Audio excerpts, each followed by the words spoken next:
పశ్చిమాసియా మరోసారి అగ్నిగుండంగా మారుతోంది. తగ్గినట్లే తగ్గి అంతకంటే తీవ్రంగా ఉద్రిక్తతలు బగ్గుమంటున్నాయి. హార్ముజ్ జలసంధి మాగుపిట్లోనే ఉందంటూ ఇరాన్ చేస్తున్న దాడులను ధీటుగా ఎదుర్కొంటోంది అగ్రరాజ్యం.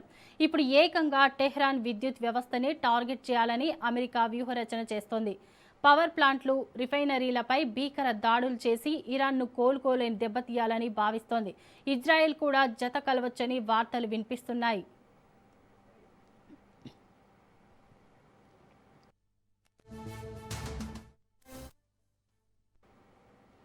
టెహ్రాన్లోని పవర్ ప్లాంట్లు, రిఫైనరీలను టార్గెట్ చేసే అంశాన్ని వాషింగ్టన్ పరిశీలిస్తున్నట్లు తెలుస్తోంది. సైనిక కార్యకలాపాల సామర్థ్యాన్ని తగ్గించే ప్రయత్నంలో భాగంగా నయా అటాక్స్ చేయాలని భావిస్తోంది. అయితే తగ్గేదేలే అంటున్నారు ఇరాన్ పాలకులు. తమను రెచ్చగొడితే తీవ్ర పరిణామాలు ఉంటాయని అన్నారు.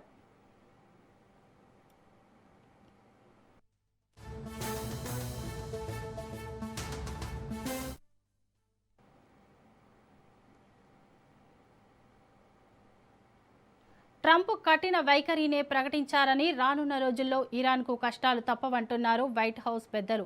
మరోవైపు పూర్తిస్థాయి సైనిక చర్యలో పాల్గొనడంపై ఎలాంటి నిర్ణయం తీసుకోలేదన్నారు ఇజ్రాయెల్ అధికారులు. అలాగే యుద్ధంలో భాగస్వామ్యం కావాలని తమను ఎవరూ అడగలేదని అన్నారు.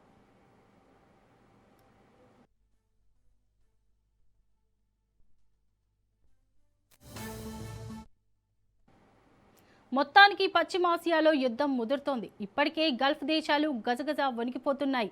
ఇరాన్ ఎనర్జీ రంగం లక్ష్యంగా అగ్రరాజ్యం అడుగులు వేస్తోంది. పైకి ఇరాన్పై అమెరికా, ఇజ్రాయిల్ యుద్ధం చేస్తుండొచ్చు, కానీ యుద్ధసెగ మాత్రం ఢిల్లీకి నేరుగా తగులుతోంది. ఉక్రెయిన్ యుద్ధం కంటే ఇరాన్ యుద్ధం అత్యంత ప్రమాదకరంగా మారింది. దేశ భద్రత, ఆర్థిక వ్యవస్థలకు ముప్పు తప్పదంటున్నారు విశ్లేషకులు.